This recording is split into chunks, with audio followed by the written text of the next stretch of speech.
welcome back to my channel Creativity Education Faculty. I hope you all are good. Today students हम हमारा जो जामिया और MU का entrance exam की preparation चली रही है उसके आज क्लास 9 का चैप्टर नंबर 3 में आपको कवर करा रही हूँ अलजेब्रिक एक्सपेंशन एंड आइडेंटिटीज, यानी कि चैप्टर 2 में आपको यानी कि फर्स्ट एंड 2 में आपको कवर करा चुकी हूँ।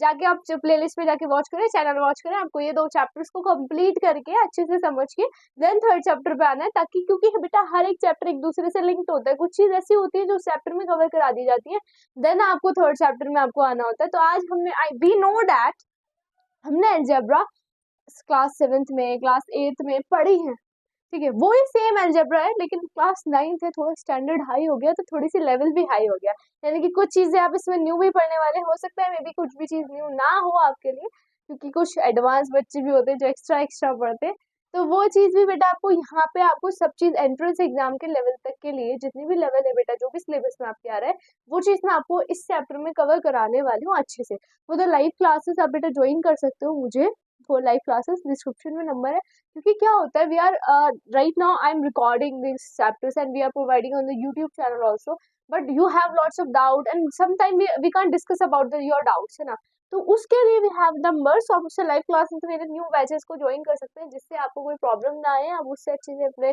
डाउट को क्लियर करें और अपने लाइव सेशन 1-to-1 कॉन्वर्सेशन में हम अपने सब चीजें सॉल्व करें।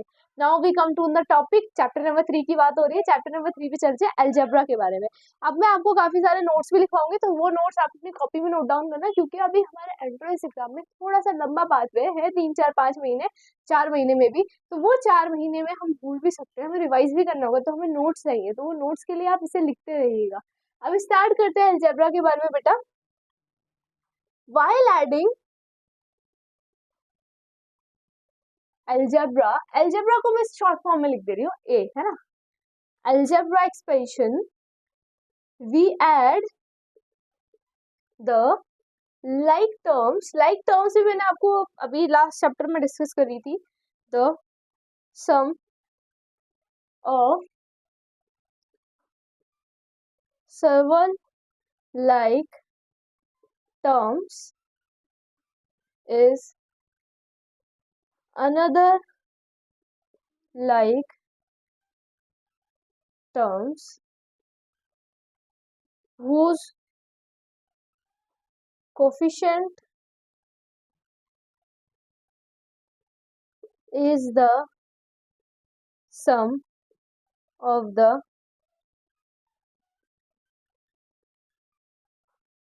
coefficient whose terms like।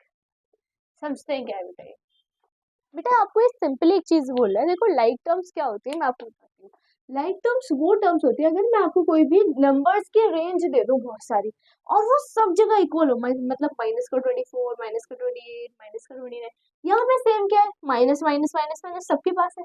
अगर इनसे एक के पास भी एक प्लस होता तो वो लाइक टर्म में काउंट नहीं होता, वो अनलाइक टर्म में काउंट होता है। This is not about the minus plus negative positive की बात नहीं है, ये वो बात है कि जहां पे आपकी सब चीज इक्वल चल रही है। सपोज यहाँ पे एक एक का भी तो गैप है, या 24, 28, मतलब यहाँ पे अगर मैं 25, 26 ले दूं तो डेट मीन्स एक एक का गैप है ना, तो वो चीज भी लाइक टर्म में आती है। अब यहाँ पे मैं बोल दूं 27, 38 आ रहा है, 11 का गैप, अगर यहाँ पे भी 11 का गैप आता है तो दैट इज लाइक, अगर यहाँ 12 का गैप आता है तो वो लाइक टर्म में काउंट नहीं होगा। मतलब आपको इधर इधर मतलब जितने भी नंबर्स है 5, 6, 10, 12, 15 वो सब बराबर होना चाहिए, चाहे वो नेगेटिव पॉजिटिव का हो, नंबर ऑफ इक्वल्स नंबर्स का हो, गैप का हो, किसी भी चीज का हो, वो these are called the like terms. I hope that is clear. Unlike क्या होती है, जो जिस चीज में कुछ भी चीज इक्वल नहीं रहती है। Okay, now we come on the wide adding of algebraic expansion editing like terms. अगर उसके अंदर हम लाइक टर्म्स का ऐड करते हैं विद सर्वल टाइम्स, बहुत ज्यादा सर्वल टाइम क्या होता है कि हमारे जो कोफिशिएंट्स होते हैं, कोफिशिएंट्स मतलब क्या, जैसे 1x है सपोज, है ना, 23.x है, तो दीज आर द कोफिशिएंट जो डिजिट्स के साथ ऐड होते हैं, वेरिएबल्स हैं, और ये जो डिजिट्स है these are also called the coefficients. Digits को कोफिशिएंट्स बोलते हैं और ये ABCD को क्या बोलते हैं हम लोग, वेरिएबल्स। मैंने क्लास चैप्टर नंबर 1 में भी अच्छी समझाई थी। These are the called the variables, these are called the digits, but sometimes they called are coefficients. Okay, these are the coefficients. तो उन्होंने यही बोला कि यहाँ पे उनके सम में कोई डिफरेंस नहीं आएगा, बट बेसिकली ये है कि वो लाइक टर्म्स को ऐड डाउन करेंगे। तो for the subtraction change, for the subtraction में क्या होता है बेटा, इसके चेंज हो जाते हैं, साइन चेंज हो जाते हैं।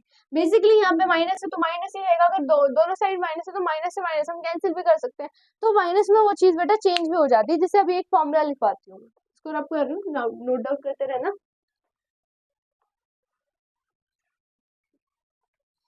थर्ड पॉइंट आपको क्या बोलना है, product of two monomial, monomial मतलब मोनोमियल मैंने आपको बताया था, मोनोमियल मतलब होता है सिंगल, मोनो मतलब सिंगल, बायनोमियल, बाय मतलब टू, ट्राइनोमियल, ट्राई मतलब थ्री, पॉलिनोमियल, पॉलिनोमियल मतलब चार, चार से ज्यादा या चार कितने भी हो सकते हैं, फोर हो सकते, हिंदी में लिख रही हूँ, फोर या फोर से ज्यादा बिग, ठीक है, प्लस लगा दिया। ये सारे हमारे पॉलिनोमियल में काउंट होते हैं। मैथमेटिकल की टर्म में जो मोनो मतलब सिंगल, बायो मतलब दो, ट्रायो मतलब तीन, पॉली मतलब चार, तो ये चीज आप ध्यान रखनी। तो इतने ही हमारे पास डिजिट्स एंड कोफिशिएंट्स होंगे।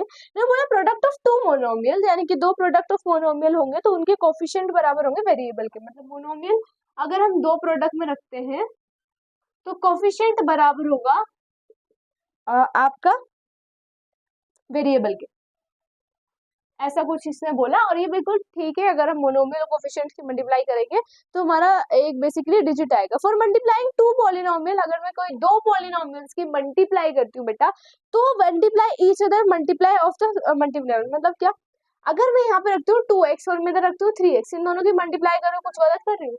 कुछ भी गलत नहीं। क्यों? क्योंकि इधर भी एक कोफिशिएंट, इधर भी एक कोफिशिएंट, इधर भी एक वेरिएबल, इधर भी एक वेरिएबल, दोनों की मल्टीप्लिकेशन करके एक सिंगल अलजेब्रा निकाल ली हूँ ना मैं, तो मुझे क्योंकि अलजेब्रा 3 डिजिट्स की निकाली है, तो इस चीज में भी हम इस चीज को ऐड कर सकते हैं, ठीक है। अगर मैं आपकी बात करूँ यहाँ पे फॉर्मूलाज की, तो वी हैव हमारे पास यहाँ पे फॉर्मूला है, मैं यहाँ पे लिख रही हूँ जिससे आपको थोड़ा फॉर्मूलाज में इजी लगे लिखना। हमने ये पहले ऑलरेडी पढ़ चुके हैं, ए प्लस बी का होल स्क्वायर बराबर रहेगा A square plus 2ab plus B square. अगर मैं a माइनस बी स्क्वायर का बोलूंगी तो A square minus 2ab plus में बी स्क्वायर। अगर मैं बात करूँ a plus B, A minus B equal to में A square minus B square, ठीक है। अगर यही सेम चीज लूँ मैं A plus B, A plus B, बस 3 फॉर्मूलाज है। यानी कि जब आप ये रखोगे ए स्क्वायर पर बी स्क्वायर, आपको ऐसी कोई डिजिट से आ जाती है तो आप उसको इस फॉर्म में चेंज करोगे, और इस फॉर्म में आ जाती है तो इस फॉर्म में भी चेंज करनी होती है काफी बार। तो वो फॉर्म हम कैसे चेंज करेंगे? Because of the formula. जब हम फॉर्मूला पुट कर देंगे तो हमारे लिए इजिबल रहेगा उस चीज को बेटा निकाल लेना। जैसे multiply of like term division, first term is coefficient subtracted by the result of divided, मतलब यही सेम चीज बोलना है कि अगर हम किसी मल्टीप्लीकेशन ऑफ टर्म्स की डिविजन कर रहे हैं फर्स्ट टर्म से, फर्स्ट टर्म मतलब पहले डिजिट से अगर हम किसी चीज की मल्टीप्लिकेशन कर रहे हैं तो वो एक क्वेश्चन फॉर्म में चेंज हो जाएगा, जहां पे हम उसकी divisible and multiplication and divide सब चीज कर सकते हैं उसके साथ, बिकॉज हम उसको क्या कर रहे हैं, एक तरीके से चेंज कर रहे हैं, ठीक है। उसके बाद consider repeat the process of it can the remainder of polynomial degree less of the division. अगर हम क्या करते हैं, अगर मैं डिवाइड कर रही हूँ और मेरे पास यहाँ पे डिजिट बच रहा है, तो मैं उसको क्या करूंगी, मैं यहाँ से पॉइंट लगा के उसे सॉल्व करती रहूंगी ना, जब तक मेरा रिमाइंडर 0 नहीं आएगा। Exactly the same thing these are saying, जब तक हमारी कोई एक अलजेब्रा नहीं बनती है, we are trying lot of times, जहाँ पे डिविजन मल्टीप्लाई सब्ट्रैक्शन करके कुछ भी करके हमारी एक अलजेब्रा बन जाए। जब ये चीज नहीं बनती तो जब हम आप प्रूव करते हैं तो that is not the correct digits, या अनलाइक डिजिट्स बोल देते हैं हम वहां पे, तब हमारा ये आके डिजिट्स निकलना स्टार्ट होते हैं। मैं आपको इस चैप्टर के माध्यम से सिर्फ इतना समझाऊंगी कि इसमें सिर्फ 2-3 चीजें हैं जो सिर्फ पॉइंट रखने वाली चीजें हैं। पॉइंट रखने वाली चीज क्या है, कोफिशिएंट्स क्या है, वेरिएबल्स क्या है, डिजिट्स क्या है, ये सब चीजें, then these are the formulas. अब आपको इस फॉर्मूलाज को पुट करके सॉल्व करना है। मैं आपको अभी होमवर्क दे रही हूँ इस वीडियो के, अभी बस लास्ट होमवर्क लिख रही हूँ क्वेश्चंस में, वो क्वेश्चंस आपको अटेम्प्ट करने हैं फॉर दीज फॉर्मूलाज। अगर लगेंगे तो फॉर्मूलाज के साथ, अगर विदाउट फॉर्मूला लेंगे विदाउट फॉर्मूला के साथ। फिर देखते हैं आपके इस चैप्टर में कितनी क्वेरीज एंड कितना क्या निकलता है। If you have any kind of query, मुझसे आप कमेंट बॉक्स में पूछ सकते हैं। उसके लिए मैं एक पर्टिकुलर वीडियो बना के आपको एकदम बताऊंगी कि बेटा एक चीज में आपने क्या गलती करी है, और आप मुझसे कमेंट बॉक्स में नहीं तो डिस्क्रिप्शन में नंबर है उससे पूछ सकते हैं, मैं वहां पे भी आपको एकदम सब चीजें क्लियर करूंगी। Now I am giving you the 2-3 question जिससे आपको पता लगे कि आपको आता है या नहीं आता है। क्वेश्चन नंबर 1 है बेटा आपका, the expression 2a minus 3b 6ab plus 4a² plus 9b² is equal to, ठीक है, ये आपको सॉल्व करना है। Question number 2, if 9x minus 3x² 6x² plus x³ minus 2 divided by x minus 2, then remainder will be, दो question दे रही हूँ मैं, इनफ है 2 क्वेश्चंस, वो आपको यहाँ पे सॉल्व करने हैं, इनको सब चीजें करके सॉल्व करके बताना है कि हाँ आपको कैसे करके हो रहा है। आई hope that chapter is clear. अब कोई प्रॉब्लम नहीं होगी आपको इस चैप्टर में, आगे कंटिन्यू रहिए, ऐसे ही सारे चैप्टर में आपको कंप्लीट कराने वाली हूँ। आज हमारे 3rd चैप्टर भी हो चुका है। Stay happy, stay safe, bye bye.